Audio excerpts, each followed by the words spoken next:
3 միլիոնանոց Հայաստանը մեղրի նման զոնա չունի։ Այդ իսկ պատճառով այն կուլտուրաները, որ այստեղ են աճում, Հայաստանում բացի նոյեմբերյանից մի քանի հատված ուրիշ ոչ մի տեղ չեն աճում ու կարող են աճել։ Ինչ առաջարկ ունենք մենք։ Մթերման կայանների մասին լսել եք։ Ինչ անում մթերման կայանը, աշխարհի բոլոր երկրներում, անգամ ամենաաղքատ երկրներում գյուղատնտեսությունը զարգացնելու համար պետությունը զբաղվում է նրանով, որ ֆիքսում է մինիմալ գին մթերման։ Մեր երկիրը պետք է պաշտպանի տեղական շուկան դրսի ներմուծումից, այն դեպքում, եթե այդ ապրանքը տեղում արտադրում է։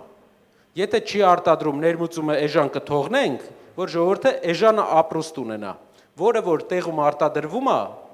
այդ դեպքում կոչվում է պրոտեկցիոնիզմ, պաշտպանություն հայկական արտադրողին։